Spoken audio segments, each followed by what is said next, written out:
Os conceitos desenvolvidos no capítulo precedente, observando-se as últimas conclusões da ciência, nos permitem pôr em relação com a concepção central de a grande síntese o fisiodinamo-psiquismo. Escrevendo esse volume em 1932, começando a publicação em janeiro de 1933, não tinha nenhum conhecimento das mencionadas teorias científicas, que somente agora examino para fins de controle, confrontando as conclusões com aquela visão do universo.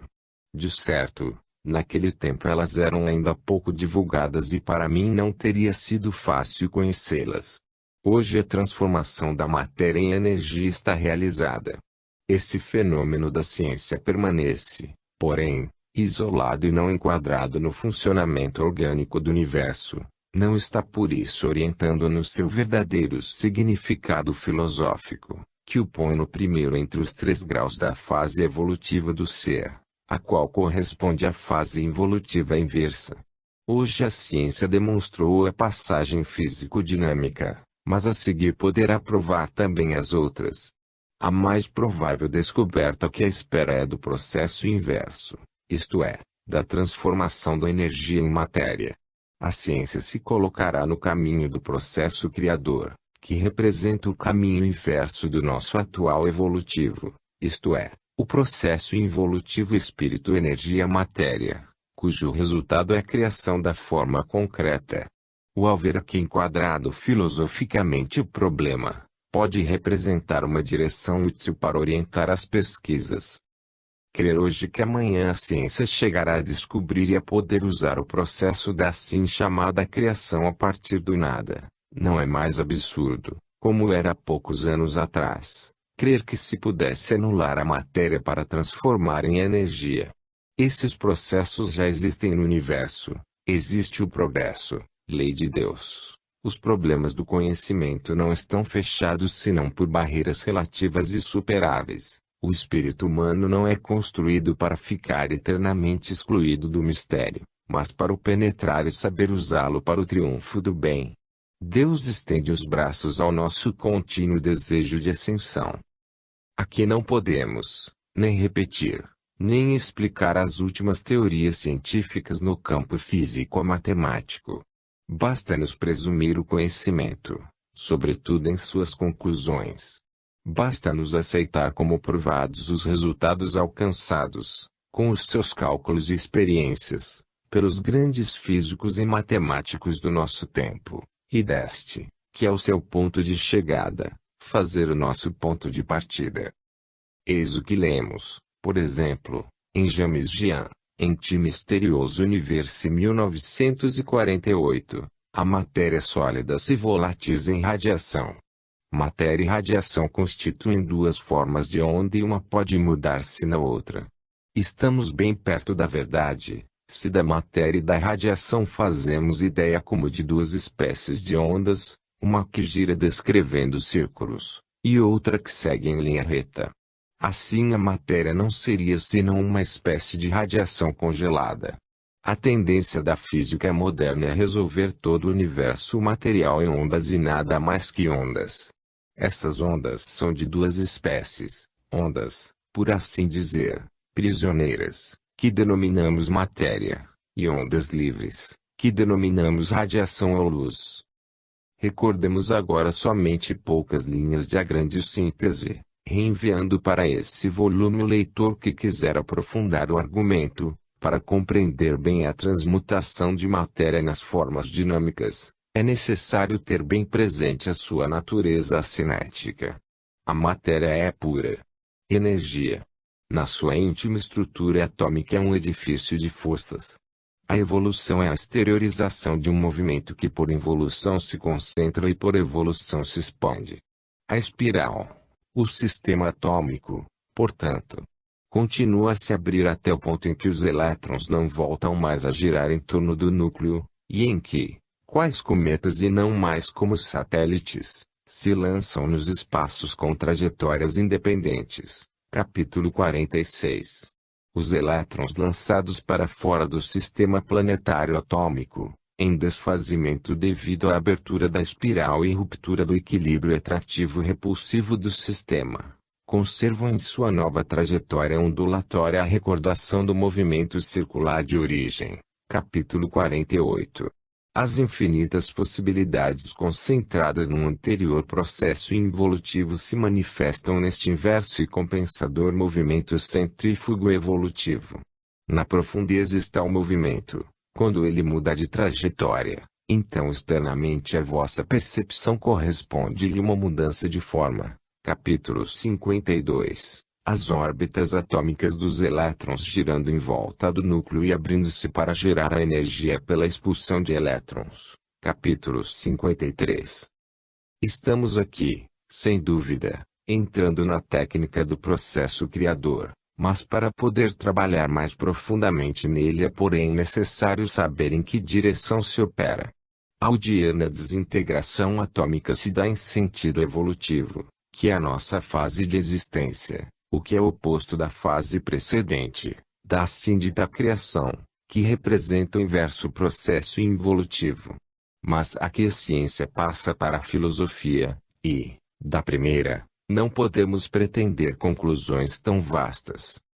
Está, ao contrário, de pleno acordo com a ciência de hoje, a grande síntese quando afirmava que ainda quando decompuserdes a matéria naquilo que vos parecer serem os últimos elementos, nunca vos encontrareis em face de uma partícula sólida, compacta, indivisível.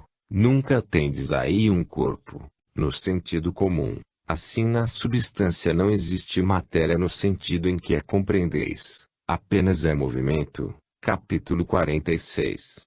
Tínhamos já visto que pela ciência o elétron é concebido como um conjunto de ondas, pura concentração de energia ondulatória, localizável somente por diferença de frequência diante do ambiente. Para a ciência mais recente, todo o problema da realidade se refere a formas de energia e esta é concebida como uma abstração matemática, a constante de integração de uma equação diferencial.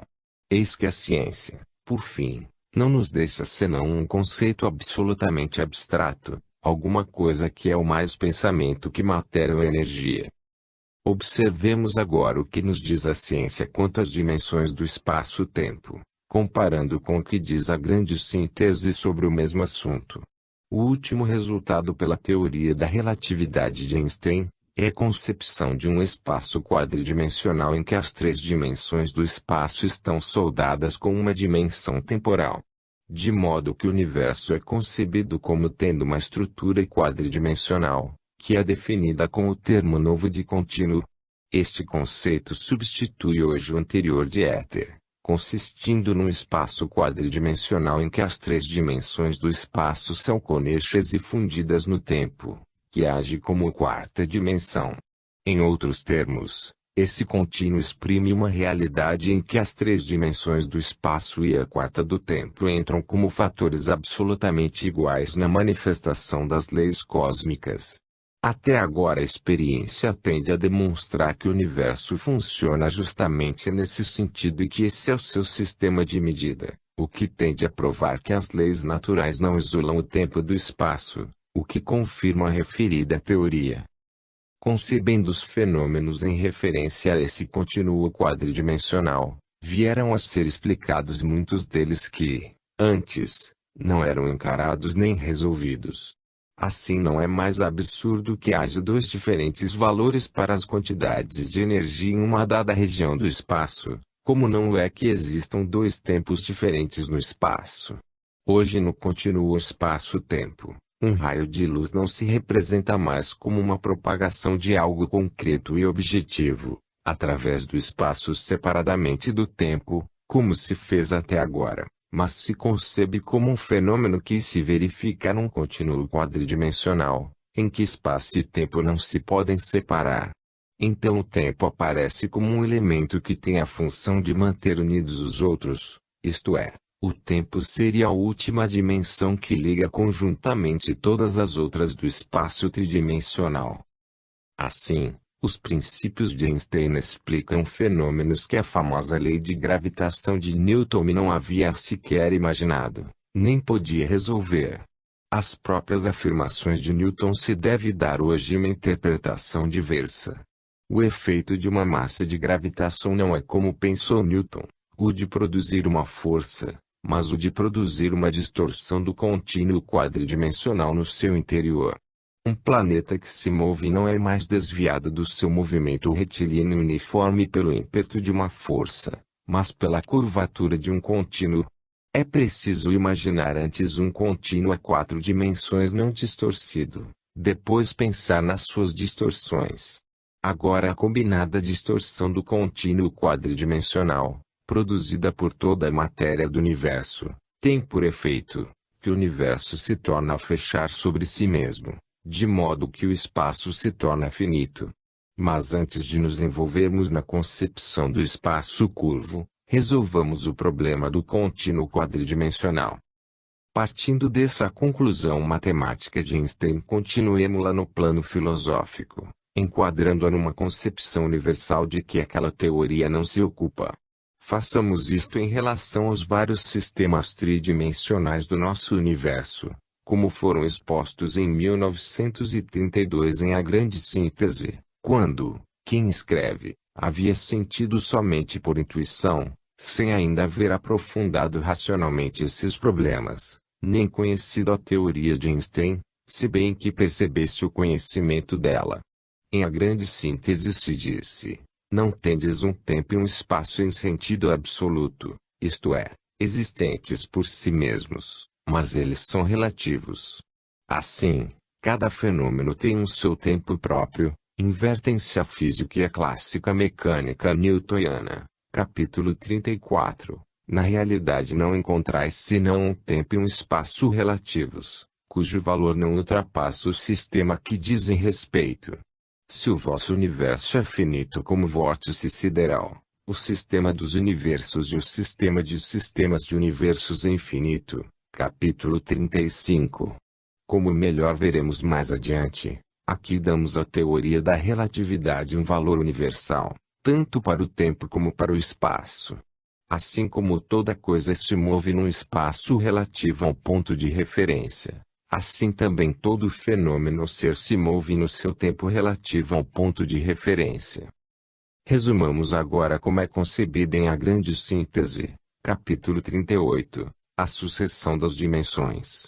Em nosso universo trifásico, matéria, energia, espírito, a matéria se nos apresenta como volume, isto é, na sua terceira dimensão de espaço, linha, superfície, volume, completa.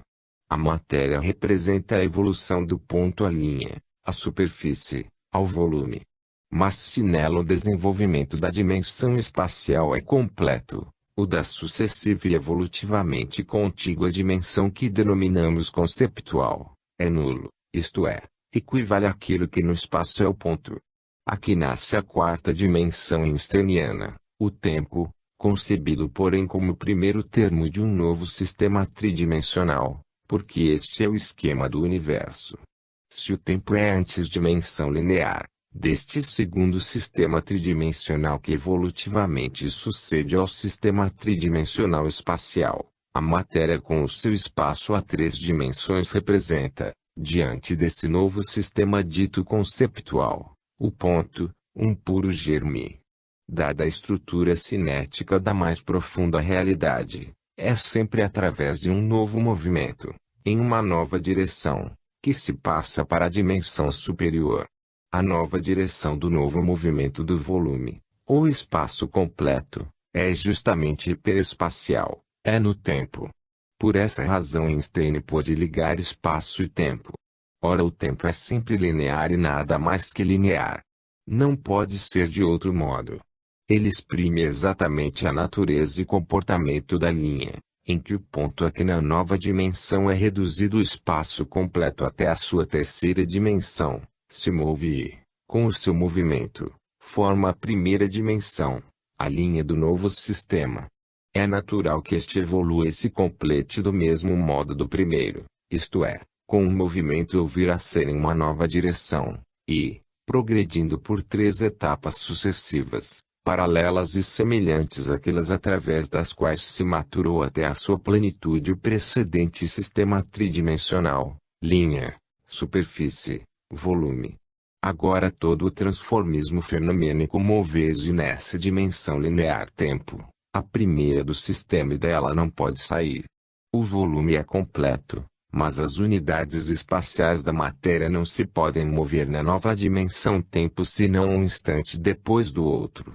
Desta sorte nasce o vir a ser, o transformismo fenomênico, assim, da matéria completa em que se conclui o ciclo involutivo criador. Inicia-se o inverso ciclo evolutivo que retorna ao espírito, do qual tudo veio.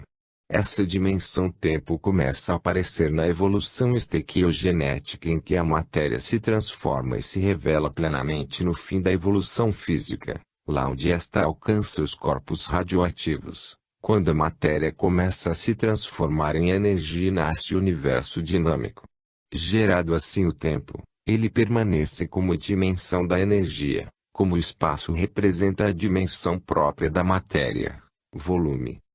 Passemos à dimensão sucessiva, a segunda do sistema conceptual, correspondente à superfície do sistema espacial precedente. Todo fenômeno vive somente o seu tornar-se, toda transmissão dinâmica vive o seu próprio curso, no contínuo espaço-tempo. Para evoluir na dimensão sucessiva é necessário acrescentar um movimento em uma nova direção, não mais fechada na mesma linha, mas colateral, isto é, a contemporaneidade de mais um vir a ser. Somente um fenômeno nos pode dar essa sensação, a consciência. Somente ela, que corresponde no sistema conceptual à superfície do sistema espacial, pode dominar um mais vir a ser, linhas, isto é desenvolver demais movimentos no tempo contemporaneamente. A consciência é a segunda dimensão conceptual. Se a mente de Einstein pôde conceber a teoria da relatividade, é que ela justamente como consciência, superfície, podia melhor confrontar os diferentes vir a ser fenomênicos, dominando como superfície a todas as linhas que podem passar ali, isto é, podendo observar todos os fenômenos. A sua teoria nasceu, exatamente, desses confrontos, possíveis pelo fato que se podiam contemplar, como somente uma dimensão superior pode permitir, os vários movimentos lineares da dimensão tempo, fenômenos já completos no sistema tridimensional do espaço. Isto é, não o movimento de um só caso, mas os movimentos reciprocamente relacionados de mais casos, isto é, a contemporaneidade de mais vir a ser, domínio que somente a consciência pode alcançar, como somente a superfície o pode fazer diante da linha. Qual será agora a sucessiva dimensão conceptual correspondente ao volume do sistema espaço? A consciência comum é racional, analítica, finita, relativa. Ela representa somente uma primeira fase da superação do devenir linear, com a contemporaneidade de mais vir a ser, mas não além. Ela é filha da observação, isto é, aderente aos fatos porque não está ainda fora do plano onde se movem as várias linhas. Assim, para alcançar o princípio geral diretivo, ela deve percorrer infinitos casos particulares e não atinge senão sínteses parciais, e cansativamente, por tentativas. Ela se ressente de sua posição periférica, aderente ao concreto. Seja indutivamente, seja dedutivamente, ela concebe sempre por sucessão, no vir a ser e no tempo. Ela é superfície, isto é, uma impotência diante do volume, a menos que intervenha um movimento numa nova direção. Eis como isto acontece. A consciência humana não é linear, isto é, limitada a si mesma ou a um só fenômeno, mas pode mover-se em todas as linhas da superfície. É necessário agora elevar a perpendicular sobre o plano para formar o volume e isto é representado pela superconsciência ou intuição, uma faculdade que hoje poucos possuem, mas para a qual amanhã a evolução biológica levará o homem. Enquanto a consciência racional comum somente por multiplicação de análises pode alcançar alguma síntese particular, a intuição, como terceira dimensão conceptual, volumétrica, concebe naturalmente, não mais por análises, mas por síntese, e se move como num elemento seu próprio, no absoluto e no infinito. A sua posição no universo é mais central, mais distante do concreto e mais perto do abstrato, dos princípios diretivos, do absoluto. Ela não percebe mais analiticamente, em sucessão, por concatenação racional, como com o método, seja indutivo, seja dedutivo, no tornar-se do tempo, mas concebe intuitivamente, instantaneamente, fora do tempo, por síntese. A razão permanece então como uma impotência diante dos clarões conceptuais da visão. Então não há mais a nossa ciência de relações, mas uma ciência de substância, a única que poderá fazer-nos compreender a profunda e última realidade das coisas, o absoluto, inatingível de outro modo com a razão. Assim também o segundo sistema tridimensional é completo. Aqui começa, para o homem atual, o inconcebível, pelo que para ele tudo desaparece em dimensões superiores. Dessa maneira, o sistema tridimensional conceptual que, na matéria, já é tridimensional espacialmente, não tem dimensão, o ponto, depois, no campo do transformismo fenomênico, o acordar dinâmico, ele alcança a primeira dimensão, linha, e no campo da vida, consciência, a segunda dimensão, superfície. Desse modo, o sistema conceptual, no campo abstrato do espírito, intuição, realiza a sua terceira dimensão, volume. Assim como a superfície absorve a linha, tornar-se, tempo, e a consciência absorve o tempo e o domina, assim a intuição domina a análise e a razão, com os seus lampejos sintéticos. Vemos a ciência se tornar dessa forma sempre mais abstrata, o que deve acontecer se quiser se avizinhar sempre mais da realidade profunda da ciência das coisas. Somente assim enquadrado é possível compreender o significado e o porte filosófico das conclusões matemáticas de Einstein. Observemos, agora, que desenvolvimentos filosóficos se podem dar à sua teoria de relatividade. Vimos, há pouco, que o espaço é a dimensão da matéria. Como esta, por desintegração atômica, se pode modificar gerando energia, implícita em todo transformismo fenomênico, assim a sua dimensão espaço pode ser, em direção evolutiva, o elemento genético, ponto não dimensão, do tempo, linha primeira dimensão conceptual. Daqui a logicidade da teoria de Einstein que viu espaço e tempo estreitamente conexos, correspondendo a uma realidade estrutural trifásica do universo, conseguindo-se hoje explicar fenômenos e problemas antes sem solução. Mas não basta. Talvez um ulterior progresso das matemáticas será dado pela introdução nas suas equações também da dimensão consciência. Isto poderá parecer uma linguagem estranha, pois que nos avizinhamos ainda mais do inconcebível e faltam aqui as palavras para exprimir esses conceitos. Trata-se de continuar o caminho já empreendido pelas matemáticas, caminho de progressivas abstrações, sempre menos suscetíveis de representação concreta. Mas é lógico que quanto mais se avança para o real, tanto menos ela seja possível. É provável que, para explicar outros fenômenos e resolver outros problemas, para compreender mais a fundo o universo na sua íntima realidade, será necessário chegar à concepção de um contínuo a 5 dimensões, em que fique fundida, também a que hoje, por falta de outros termos, chamamos consciência, não somente um contínuo espaço-tempo, mas um contínuo espaço-tempo-consciência, terceira, quarta, quinta dimensões. Trata-se de introduzir em nossas equações um novo elemento, exprimindo a dimensão consciência, fazendo entrar no conceito do contínuo, de modo a conceber as relações que ligam não somente espaço e tempo, mas a estes, também a consciência. Trata-se em suma de continuar a teoria de Einstein em mais altas dimensões, de dilatar ainda o conceito de relatividade, chegando assim a uma mais vasta relatividade universal, que, desse modo, viria a ser por hora estendida da terceira e quarta até a quinta dimensão.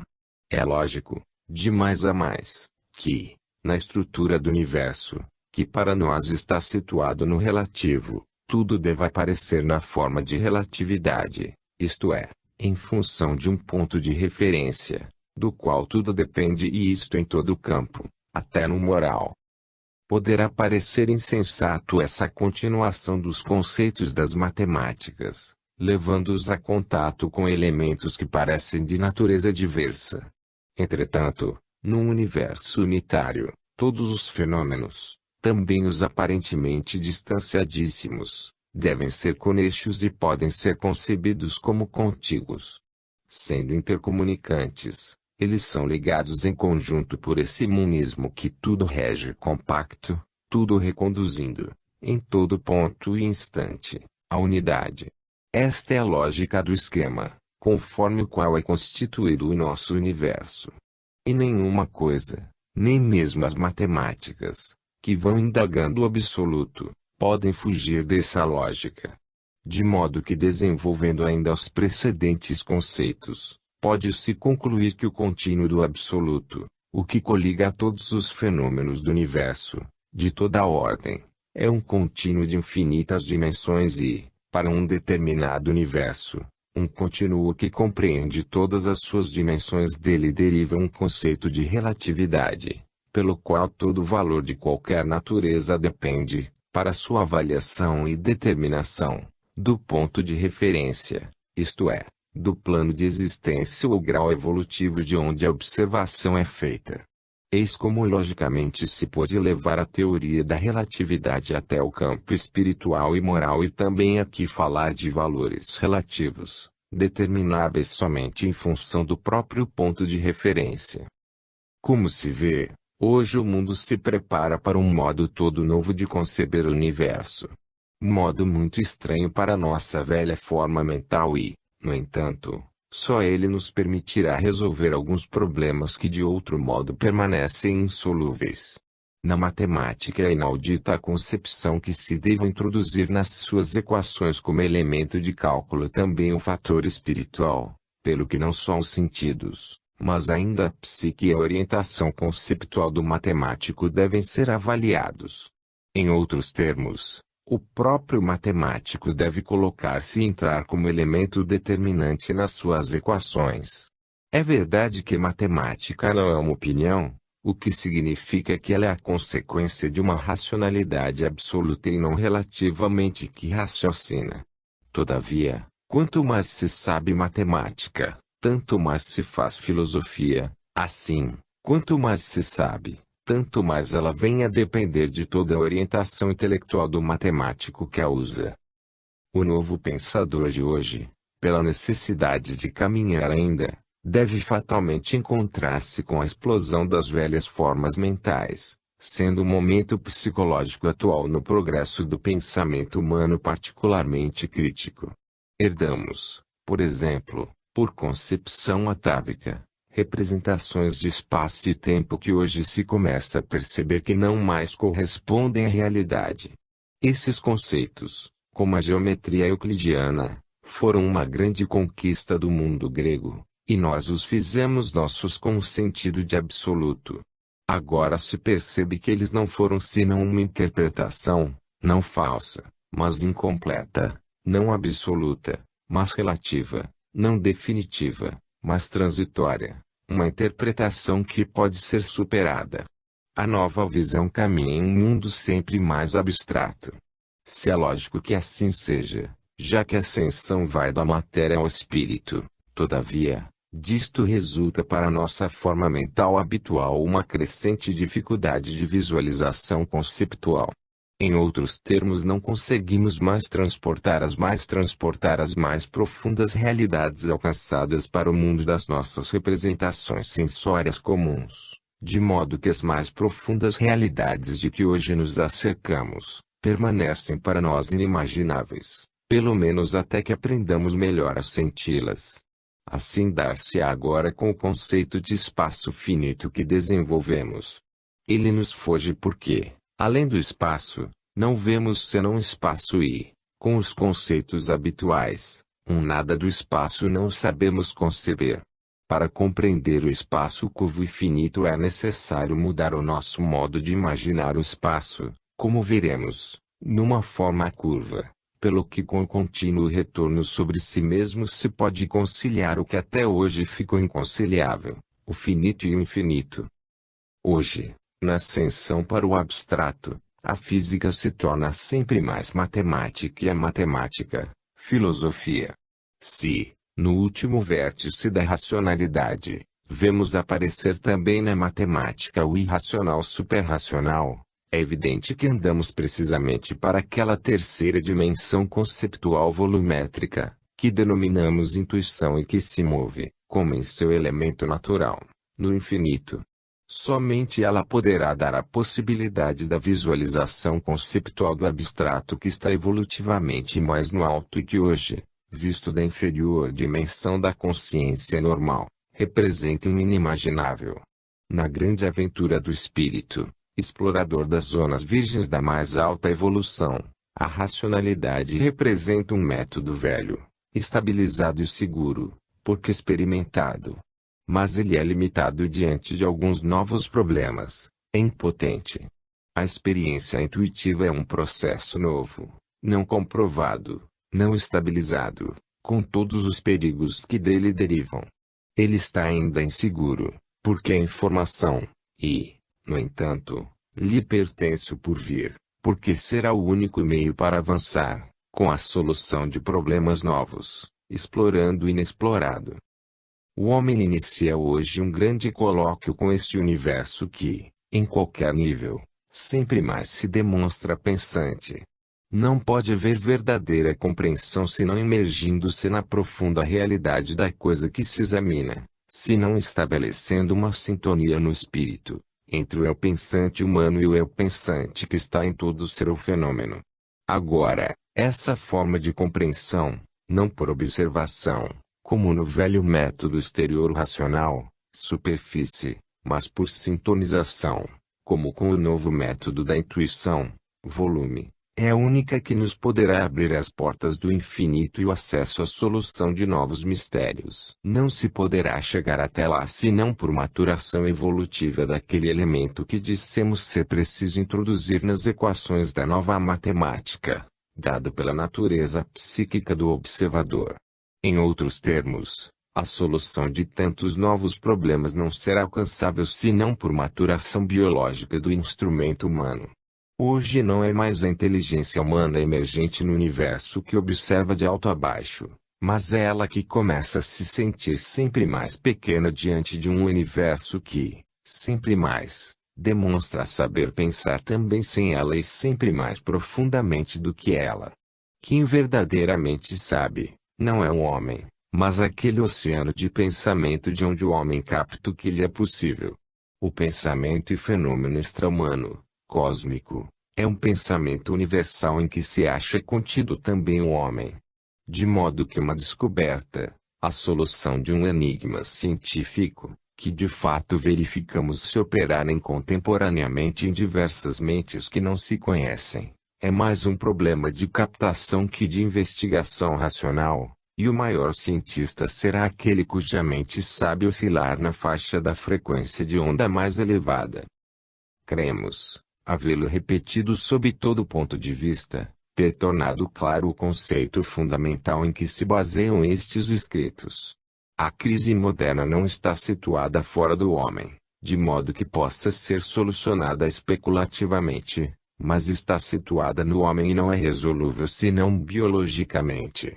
Não se trata hoje de crise de um sistema em favor de outro, mas de crise de evolução, pela qual se deve mudar a estrutura cerebral do homem e com isto a sua natureza espiritual e a sua forma mental.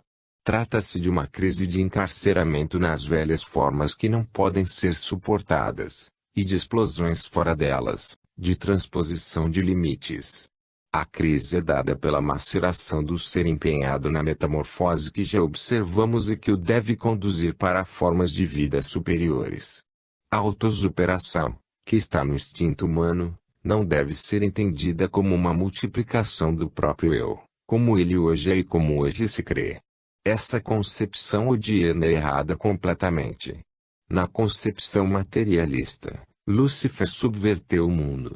É preciso subverter Lúcifer, isto é, inverter o materialismo cego, abstrato e negativo de hoje, para o espiritualismo iluminado, concreto e positivo de amanhã. O homem hoje deve compreender que o universo não é acaso como ele acredita, um caos do qual ele deve tornar-se o senhor, mas é a lei, a antítese do acaso, uma lei que já sabe tudo e tudo faz, diante da qual não há comando, mas compreensão e aplicação. Conquanto nos escapem as equações, é certo que também em nosso contingente vivemos em condições matemáticas. O universal ressoar analógico em todo o campo nos fala da unidade dos esquemas de funcionamento. A medida, recorrente em todas as periodicidades, exprime um ritmo de natureza matemática. Há uma lei em todo o campo, é isto que o homem deve compreender. Se ficarmos fora da lei, o fenômeno não mais se verifica. Mas sabemos que, se seguirmos a lei, o fenômeno se deve verificar, por exemplo, a síntese química. Nessa lei, o homem bem pouco pode mandar, conquistar, impor, como hoje pretenderia. A sua melhor posição é, ao contrário, obedecer depois de haver compreendido. O universo não é matéria, como ele julga ser, mas é um pensamento que tudo rege e de que tudo depende. O pensamento do homem não é senão um momento infinitesimal deste todo pensante. Não resta a este outra coisa senão enquadrar-se nesse pensamento, muito maior do que ele, harmonizar-se com ele e realizá-lo. A grande moral da vida, posta aqui como alicerce destes escritos, é que a nova posição do homem civilizado dos futuros milênios não pode ser senão a do inteligente colaborador de Deus na obra de sua criação. 19. O espaço curvo e a sua expansão. Uma outra concepção da ciência moderna é a do espaço curvo, que assinalamos acima, problema que melhor poderemos enfrentar agora que, filosoficamente, havemos enquadrado numa concepção universal o conceito de contínuo espaço-tempo e observado alguns dos possíveis desenvolvimentos filosóficos da teoria da relatividade. Estabelecida, como acima, a evolução da matéria em energia e depois vida e consciência, estabelecida a correspondente evolução das dimensões, cada uma própria para cada fase, a dimensão espaço permanece limitada à fase matéria, como sua propriedade e unidade de medida. O espaço existe, enquanto ali nasce matéria que estabelece os pontos de referência. Sem matéria, e, portanto, sem esses pontos, um espaço vazio e infinito se confunde com o nada. É, como realidade objetiva, um não existir. E poderemos dizer que a energia se transmite no espaço e a correspondente dimensão-tempo existe, enquanto a matéria, isto é, enquanto as concentrações estáveis de energia que ela representa nos podem dar pontos de referência. Se o que forma o espaço é a involução da dimensão-tempo na sua dimensão inferior, por via do congelamento de radiações ou seu aprisionamento cinético na forma de matéria. Ao contrário, o que forma o tempo é a evolução da dimensão-espaço na sua dimensão superior pelo livramento cinético da forma matéria, das radiações aí concentradas e fixadas. Pelo que, superada a fase matéria não de energia, o espaço como espaço não existe mais. Uma quantidade de radiações navegando sempre num espaço sem matéria não nos pode dar um ponto de referência, e sem ponto de referência o espaço nos escapa no indeterminável e se anula. Não haveria mais ponto de partida ou de chegada. É o espaço que funciona como ponto ao longo da linha tempo, que o torna mensurável, onde a simples radiação não daria senão um indeterminável tempo sem medida, eternamente fluente. É sempre função da dimensão inferior marcar com seu limite a dimensão superior, dando-lhe com isto medida, enquanto é a dimensão inferior que, sendo mais evoluída e por isto periférica, é muito mais fechada no separatismo do relativo, que tanto mais aumenta quanto mais nos distanciamos da central unidade do todo, o absoluto. O espaço não é um elemento indestrutível, mas ele, como também o tempo para a energia, pode ter fim com a forma matéria do qual ele é a medida. Como matéria e energia são modos de ser relativos, assim são relativas as suas dimensões de espaço e tempo. E com o transformar-se por evolução ou involução daquelas formas do pensamento de Deus, que denominamos matéria e energia, também as suas dimensões desaparecem. Conceitos estranhos estes, que fogem ao concebível normal, para os quais não encontramos em nossa consciência meios de representação fornecidos pela experiência passada. E procuramos expô-los da melhor maneira, como não o permitem as palavras e as ideias hoje normalmente disponíveis. É bem difícil reduzir o conhecimento das últimas realidades à nossa dimensão conceptual, consciência. Mas é certo que somente assim se pode compreender um pouco mais esse estranho espaço que se pode contrair ou expandir, conforme se forma ou se desagrega a matéria da qual ele é função.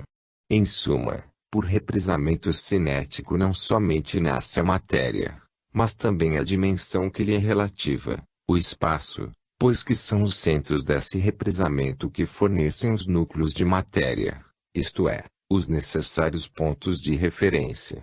Em outros termos, o fenômeno do represamento cinético na forma matéria ou da libertação cinética em forma de energia, fenômenos verificados, implicam também os da formação como da extinção do espaço.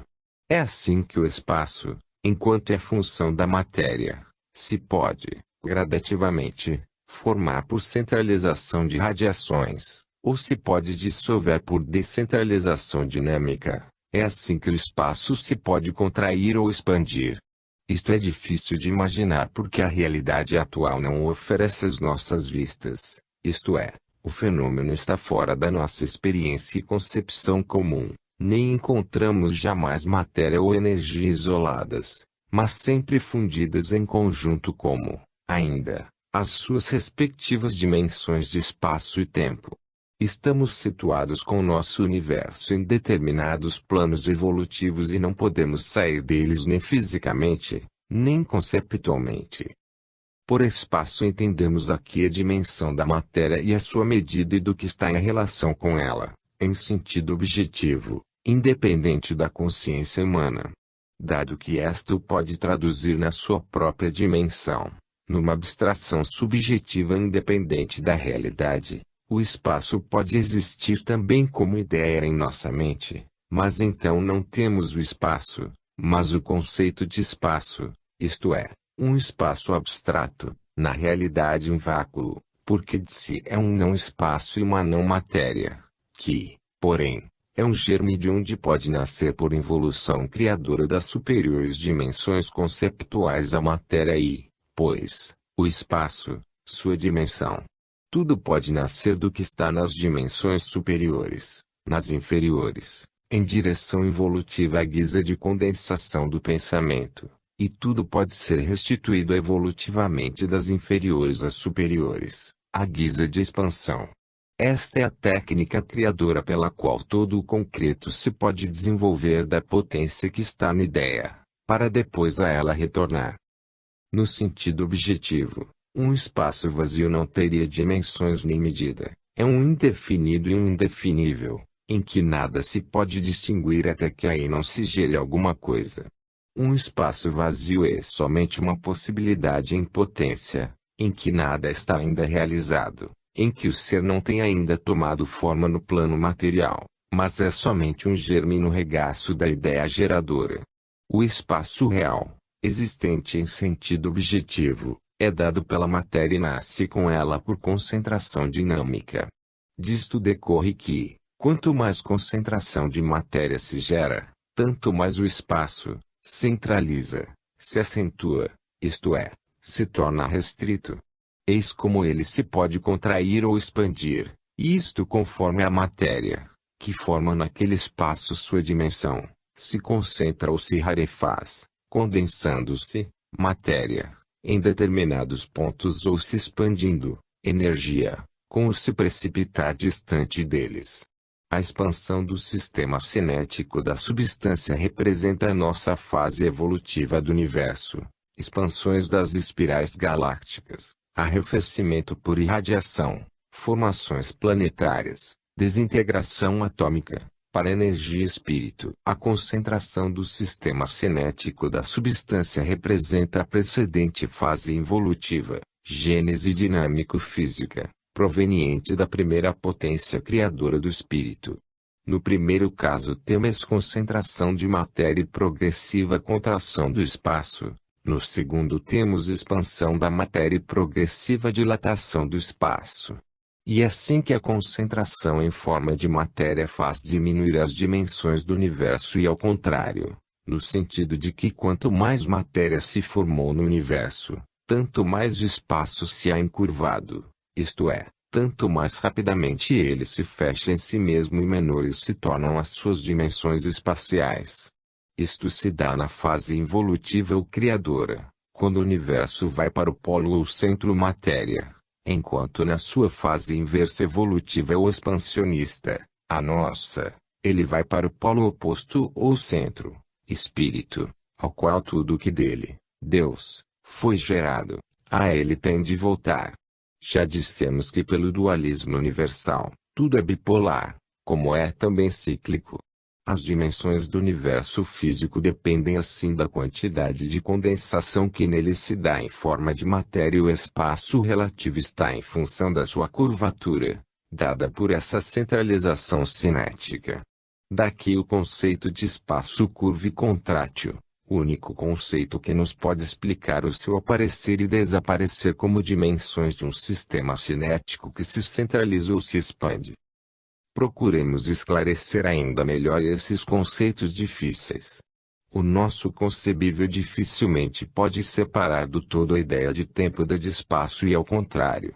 Procuremos isolar da nossa concepção um mundo dinâmico sem condensações físicas, feito de radiações, de energia vagando somente ao longo da linha do tempo, à espera de condensação e represamento cinético em forma de matéria ainda não nascida. Vimos que o tempo é linear. Ora o espaço começa a aparecer logo que se inicia a curvatura àquela dimensão linear, ou, em outros termos, o estado cinético linear da energia radiante começa a encurvar-se sobre si mesmo, andando para aquela forma diversa do ser, que é dada pela prisão cinética que constitui a matéria. De modo que a gênese do espaço poder-se-ia conceber toda como um processo de curvatura do tempo. E a descida da terceira dimensão, volume, a segunda, superfície, a primeira, linha, até a anulação do sistema do espaço tridimensional, no ponto, poder-se-ia conceber como um processo de curvatura. E, semelhante, no lado oposto, poder-se-ia imaginar a gênese do tempo como devida a uma curvatura da dimensão consciência, e esta uma curvatura da dimensão superconsciência. De modo que o processo involutivo criador seria devido a esse fenômeno de curvatura. Certo é que faltam as palavras porque os conceitos comuns não são mais suficientes.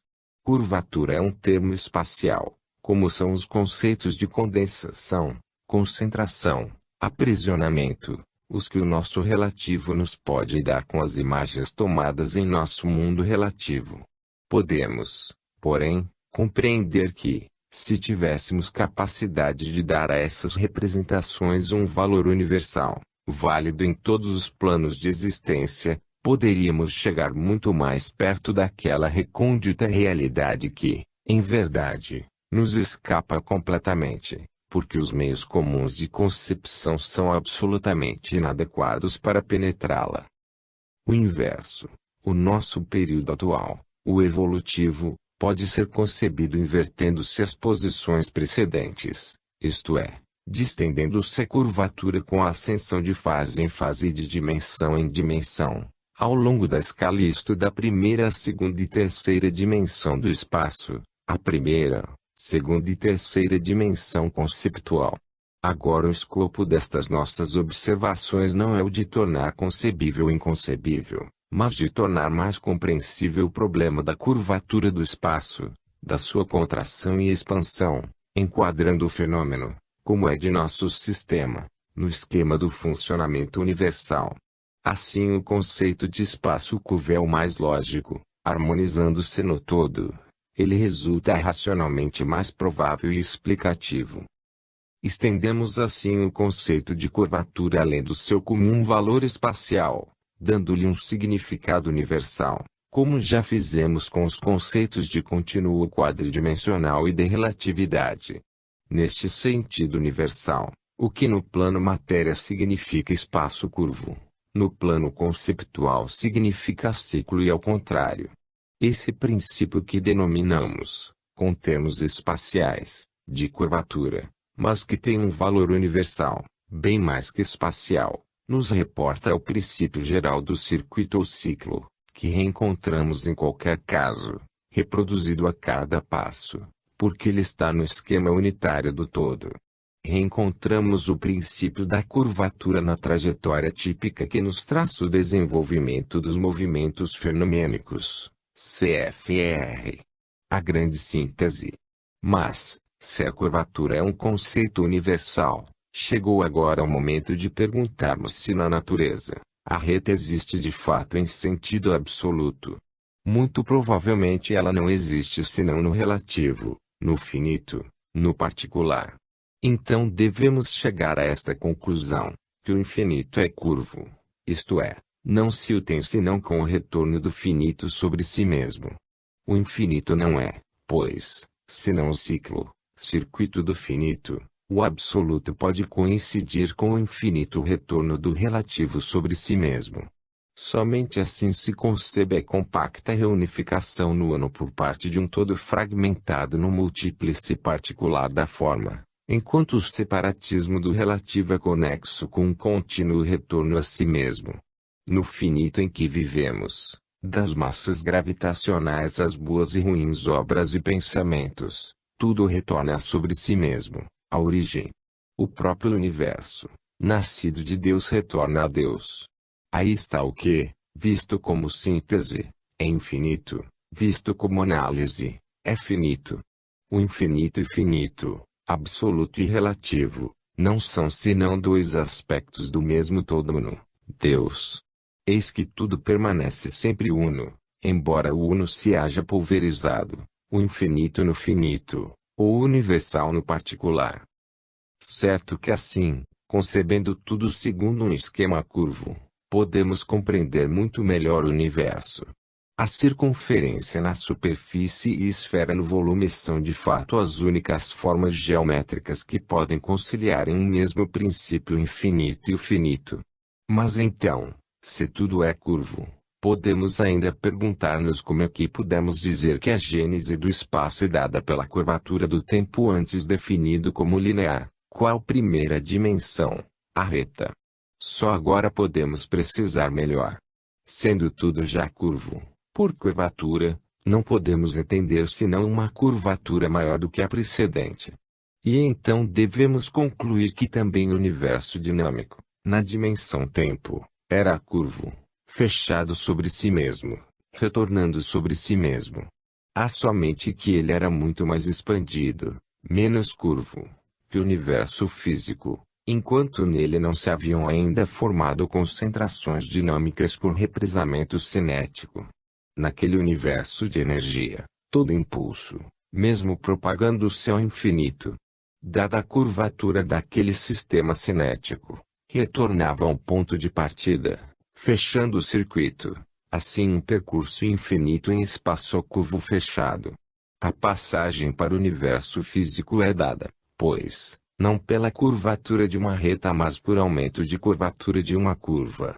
Assim, o universo físico é dado por uma contração das vastíssimas trajetórias dinâmicas no fechado dos sistemas circulares atômicos, que continuam a representar o mesmo esquema, isto é, o universal princípio da curvatura, mas com uma intensidade muito maior. Se bem que nos aproximemos do inconcebível, no entanto todas essas concordâncias falam claro. A estrutura espiralada das galáxias, esferoidal das estrelas planetas, dos sistemas planetários como dos sistemas atômicos, nos fala do princípio da curvatura. Conforme este, a criação não é senão uma progressiva curvatura, enquanto a atual inversa fase evolutiva é uma progressiva distensão daquela curvatura. Com esse princípio se pode compreender como o espaço possa ser finito e infinito ao mesmo tempo e pela mesma razão, como o espaço possa ser finito porque, enquanto é curvo, é fechado em si mesmo, e possa ser infinito porque, enquanto é curvo, retorna sobre si mesmo sem qualquer fim. Assim, pode-se conceber o espaço finito e infinito ao mesmo tempo. Por essa via se consegue alcançar o conceito de infinito, a que não se chega pela estrada comum que nunca resolve, qual é habitual do contínuo sobrepujamento de um limite, que sem pausa ressurge e sem pausa se supera. Mas também essa psicologia exprime o curvo, pelo qual, relativo percorre no finito um ciclo infinito, de que não pode sair porque ele o conduz sempre sobre si mesmo. Assim chegamos ao conceito de espaço curvo. Assim como, seguindo para o infinitamente pequeno, onde a observação macroscópica nos indicava uma física mecanicista, chegamos com a observação submicroscópica a uma física estatística e quantística. Assim, agora, seguindo para o infinitamente grande toda a reta do nosso mundo finito, observada em dimensões ainda mais macroscópicas, torna-se uma curva. Em A Grande Síntese, capítulo 53, se diz que na natureza qualquer reta é uma curva. Eis, pois, que na Gênese, sobre o plano físico nos encontramos diante de um universo dinâmico muito expandido, em que se acendem focos de condensação de energia em forma de matéria, a qual representa uma cinética igualmente fechada em si mesma, porém muito mais contraída, como a estrutura do átomo de Bohr mostra com evidência. O sistema cinético dinâmico curvo não faz, passando da onda livre à represada num circuito tanto mais restrito senão acentuar as suas características curvas. Assim, o circuito vastíssimo da energia, de amplíssimo espaço se há restringido no circuito da matéria, de espaço muito mais concentrado. Hoje que vivemos na fase oposta e complementar da criadora, isto é, na evolutiva, o nosso universo está na fase de expansão pela qual tudo foge do centro, e o espaço, paralelamente, se dilata. Esses conceitos de contração e dilatação do espaço não se podem alcançar senão admitindo o espaço curvo. Observemos o que dele diz a ciência. Calcula-se que a velocidade de distanciamento dos universos galácticos chega aos 144 milhões de quilômetros por hora. Os astrônomos do Mount Wilson calcularam que, no seu conjunto, o nosso universo não continha de matéria, senão uma fração de grama expressa por uma unidade precedida de 29 zeros, 1029, e que o raio deste universo seja de 35 bilhões de anos-luz. Um raio de Sol, viajando através do espaço, conforme dizem os cientistas, descreve um grande circuito cósmico e retorna à sua origem depois de pouco mais de 200 bilhões de anos terrestres.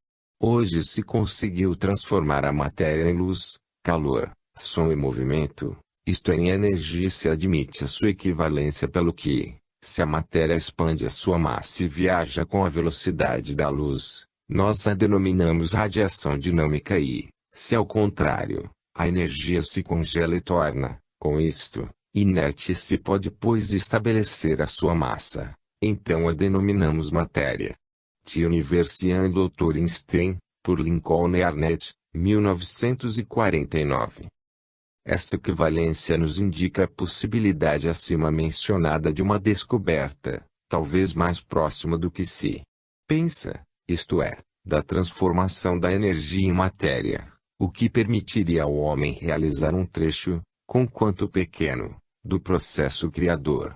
Trata-se de fazer o processo inverso daquele que gera energia atômica por desligamento do movimento aprisionado na matéria. A equivalência matéria-energia em direção evolutiva nos deve dar, também, a inversa equivalência energia-matéria. Se a matéria é radiação congelada e, hoje, a ponte se abriu pela libertação daquela radiação, é bem lógico que amanhã, se possa abrir a ponte que, em direção oposta, leva, com o aprisionamento da energia, a síntese da matéria. Talvez para o homem não haja conveniência utilitária em